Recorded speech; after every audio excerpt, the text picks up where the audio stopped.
here, not pointing in. And there's the motor right there. And it goes to 12 volts right there. That's like a 1.2K, 1.2K, Q1, Q2. Okay, check it out. If these two circuits are exactly the same thing, they're just shaped different. Both the emitters are going to ground. The collector Q2 goes to the motor. And the outside of the motor goes to 12 volts. The basic Q2 has a 1200 ohm resistor on it that goes to the collector Q1. And the collector Q1 has another 1200 ohm resistor that goes to 12 volts. The basic Q1 has 100K that goes to the switch, that goes to 12 volts.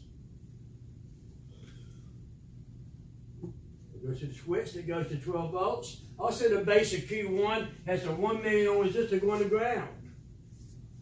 That circuit there is exactly that circuit there. They're strong different.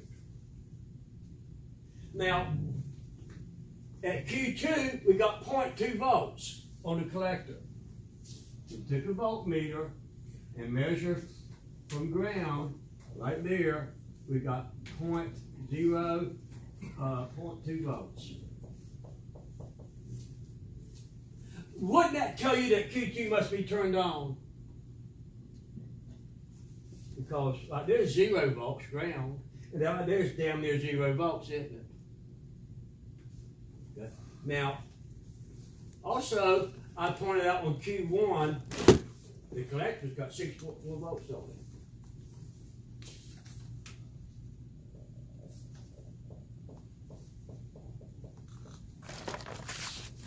That's what I mentioned to you that the Q1, the basic, got 11 volts on it.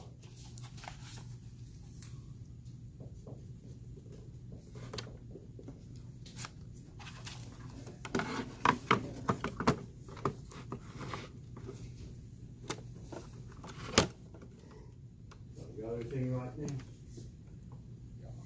And the question is, the statement goes like this. We'll take a break after this.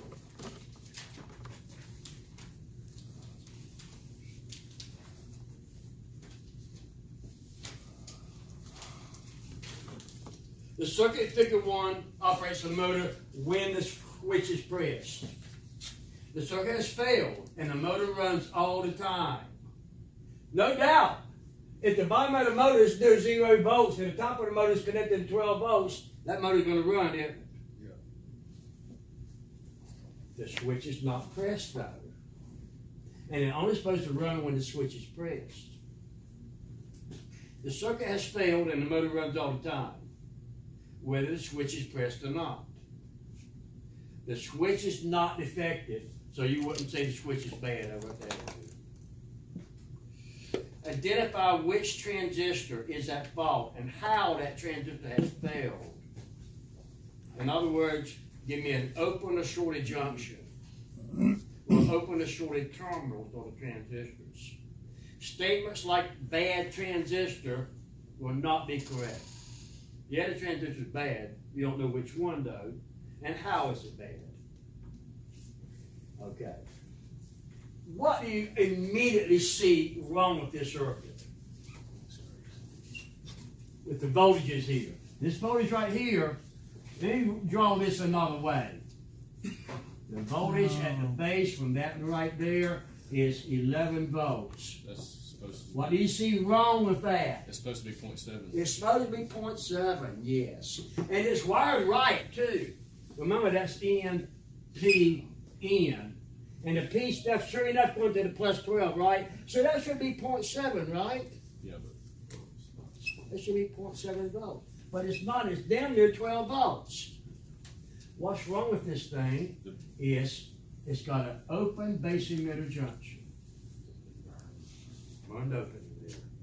Sit down. Now you see that 11 volts is actually that voltage cost that 1 million ohm resistor. In fact, using the voltage value rule, the voltage across resistor X will always be the ratio R X has with R total times the source voltage. 1 million divided by the total resistance of 1,100,000. 1 million plus 100,000, that's 1 million. That fraction right there, multiplied times the source voltage of 12 volts. If I strike 1, 2, 3, 4, 5 zeros here, I can strike 1, 2, 3, 4, 5 zeros there. So it becomes 10 divided by 11 times 12. So 12 times 10 is 120 divided by 11. So that gives you. So I take 120 and divide it by 11. And that's where that 10.99 volts comes from. That's why there's 11 volts on the base of that transistor. It's open from base emitter. There's no connection here. So it don't drop it down to 0.7 volts. It's the voltage across this resistor you're looking at. If there's 11 volts across that resistor, how many volts is across that resistor? What was your question? If there's 11 volts right there, how many volts is right there? No. What did I just tell you about Kirchhoff's voltage law? That voltage plus that voltage can add up to the source. 1 volt. It's got to be 1 volt, yeah. That's why this got 11 volts on it. Yeah, but And you measure that 11 volts when you went to the base of that transistor. see how some you got 10.9, which is not even a volt. It's like less than 0.1 volt, but you're calling 1 volt. That's what I get. Well, actually it calculates to what, 10.9? Yeah. 10.909, 09. Well, still that wouldn't have changed the game. Open base emitter junction, Q1. Let's take a break with that. When we come back, I'll talk about Q2, the next little circuit, and then we can break into chapter 5.